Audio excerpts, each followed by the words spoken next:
Tom was a huge fan of Sonic. He played the OG games as well as the 3D ventures, and on a slow afternoon of autumn, he received a CD case through his mailbox. It was sent by his friend that he named Kyle. With the CD was a letter, and it read as such. Tom, I can't take it anymore. I had to get rid of this thing, somehow, some way, before it was too late. I was hoping you'd do it for me. I can't do it. He's after me. And if you don't destroy the CD, he'll come after you too. It's too fast for me. Please, Tom, destroy this godforsaken disc before it comes after you too. It's just too late for me. Destroy this disc, and you'll destroy him. But just do it quickly, otherwise he'll catch you too. Don't even play the game. That's what he wants. Just destroy it, please. Kyle. But despite the warnings, Tom ran to his PC and proceeded to play the game. A game named Sonic.exe. The game goes as follows. In contrast to classic Sonic games, you can't play Sonic. Only Tails, Knuckles, and Robotnik. The game seems to be glitching, flashing the players with creepy imagery, and overall seemed to be a fan-made mess. Kyle picked Tails, and this is how his playthrough went. You are in the level 1, named Hill, Act 1. However, the music playing is disturbing. The only thing you can do is go forward, and as you do, you notice carcasses of small animals that inhabited this land. Things that seem to perturbate Tails a lot. Later in your walk, you will encounter Sonic, which reassures our character until he realizes that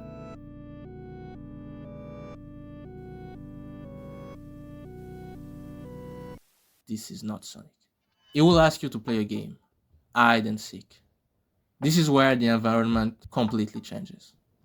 You're in hell now. Sonic will tease you, and the only thing you can do is run. Until you can't. And when you can't,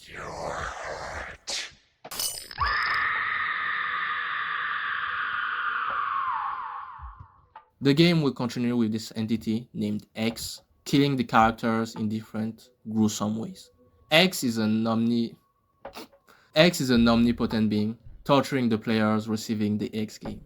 He also has a cult, and sorry, this creepypasta is so ass.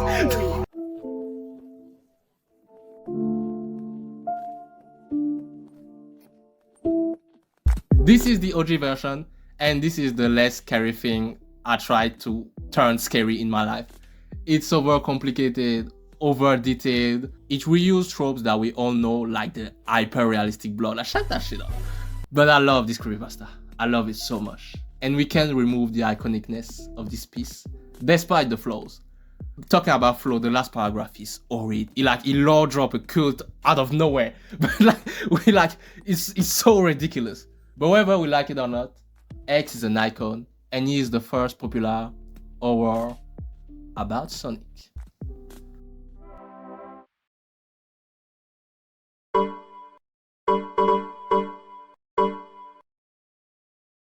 No.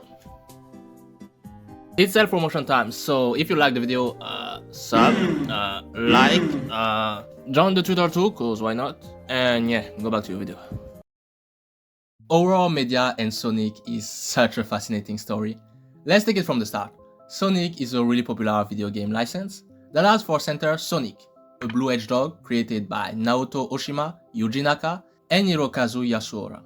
The license grew to be arguably the second biggest video game license in the 90s, and Sonic is regarded as a forever icon. With such influence, the community was bound to be huge. And with a huge community comes events, stories, esoteric individuals. And this is what this video is about. The horrors made by the community around Sonic. Like creepypasta, analog horror, and whatever that is. Stay for the last one. Or don't. But right now, we're gonna talk about PETA. PETA is an org that postures as animal protectors, a noble cause, while the truth is that this is a group of extremists, euthanizing animals left and right, and thriving off shock campaigns and rage bait on Twitter. There is horror stories around PETA, like how they took somebody's dog that wandered off and killed them, that stuff. Their animal shelter is like a slaughterhouse, and there's a lot to say about them. But this is not the place. No, right now we're gonna talk about the Sonic PETA analog horror. That's a real thing. A 6-part series posted on a channel named this stupid last name. You see, PETA in recent years has been running an online campaign against video game companies, accusing them of animal abuse on virtual characters. Notably, we had the campaign of the Mario Kart cow, because she had like a ring nose, which apparently is something that protects young cows from getting kicked, trying to suckle on other cows. That sounds so bad. And can be removed, it's not pierced, it doesn't hurt, like, I don't know, maybe that's wrong, but that's what I read on Google. We also had parody games, but that's a whole nother topic. That's an interesting topic though. But as far as I saw, there were never a confrontation between Sonic and PETA. So this is gonna be a novelty. I don't know what that is. First episode, PETA, a message for you, Sega. The video is some kind of public warning against Sega due to their violence on fictional animals, using their own mascot to call them out. Please don't support Sega because they abuse animals. They killed me by crushing me. They drowned me. That shitty fat human electrocuted me, and that hurted so much. We noticed they are really crude on their words, surprised that this is supposed to be on TV, and the video ends on a weird focus on Sonic, voicing his grievance to Sega. We are PETA.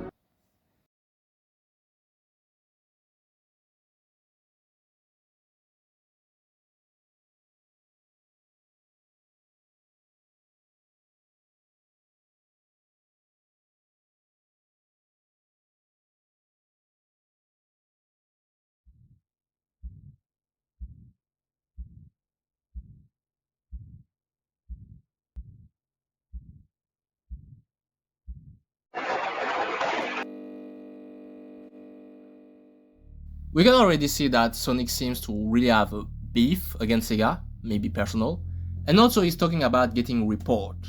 Did he commit something that he shouldn't have? Interesting. Oh, and the big wound on his face, I'm gonna break it to you right now, we will never know what this is about. This is aesthetically interesting though. Episode 2, what did we say? This episode starts with footage of Sonic 3D Blast. Shitty game. The player is then interrupted by the Sonic from PETA.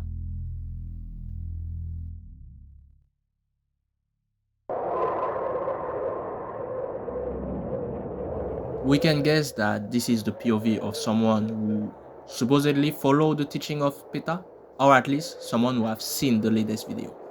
And this person, not bending to PETA's rule, qualified them as a traitor.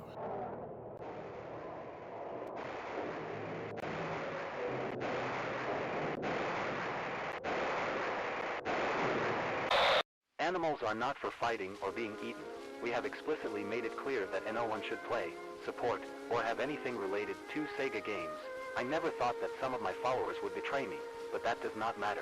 Now the animals are happy that you don't exist, and they will really enjoy eating you, just as humans enjoy eating meat.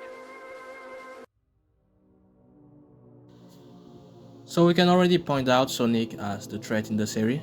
He seemed to be a maniac, preaching the means to an end, which is especially crazy knowing that the person that was playing Sonic 3D Blast, there's a good chance that was a kid. Now it's kinda unclear what he's supposed to be. Like, is he literally Sonic? That will be a problem. Hoping we'll get answer on the next episode. Episode 3, Incident. This episode is probably one of the most important so far. After some footage from a Sonic commercial, we are interrupted by Sonic and... Hey! What are you doing? Who is you? Okay, so there are two Sonics, one from PETA and one from Sega, and they seem to have a dispute. This is the first time where the vision of PETA is getting confronted by the real world. What makes you think Sega pays attention to them? They're cowards. Go. You really believe that? Well, I'm sorry to disappoint you, but the reality is that you are only making a fool of yourself. So after a heated back and forth, the Sega Sonic states that he is a worker from Sega, not Sonic, not actually Sonic, specifically Sega America. And that's where Sonic, which probably is an employee of PETA, explains that they are trying to get the attention from Sega Japan. Telling me that Peter wants Japan. You're right. Which caused the mockery of the Sega worker. Apparently the Japanese CEO is, I don't know, pretty busy maybe. And this is where he snapped. Stupid videos about Sega mistreating Sonic. Animals are not ours to eat. We're experiment on or used for entertainment.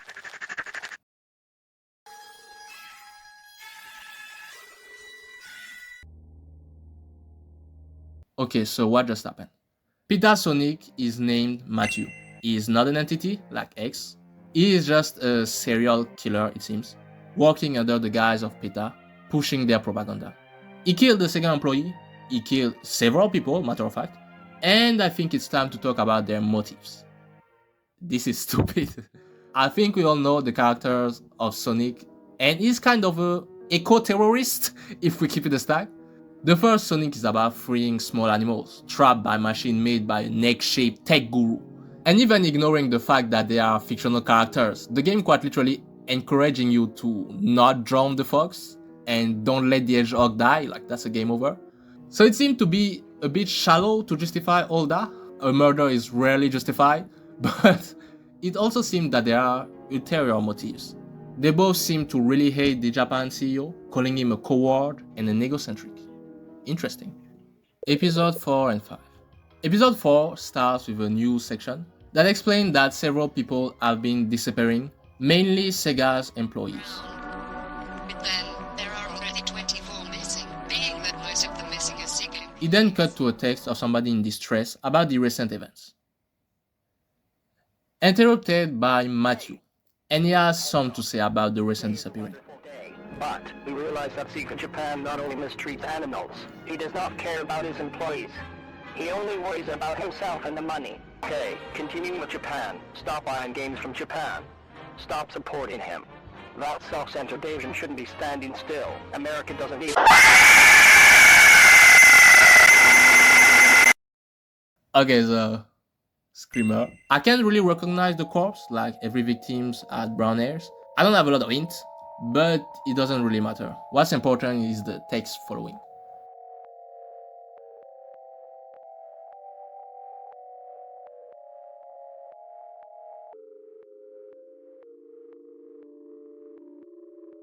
The discussion we just seen was between the CEO of Sega America and Sega Japan, with America begging Japan to take action. All that while Japan seemed to be amused by PETA shenanigans. It seems like more and more the CEO of Japan is a piece of shit.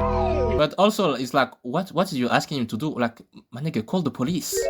We also learned the name of the Sega employee that Matthew killed recently. I'ma just assume that was her in the screamer. Episode 5, and Sega Japan still don't care, which annoys America. Is then followed by 2 messages in Japanese that can be translated as, "Hello, I want to say something short for you. Japan, no one will mourn your death, because you're a terrible animal abuser, just like him. Keep ignoring us like he did, because you'll never be able to open your stupid mouth to defend yourself like he did. Years have passed, and neither you nor he have done anything to stop us." A message that was probably directed to both CEOs. At the end, the Japan CEO conceded to do something to resolve the every issue. time. And by the way, I don't want to touch any PETA-related subject again after what I'm going to do, okay? And I hope you stop being a fucking crier. And I'm gonna stop you there, because we're about to witness the biggest ball dropping in internet.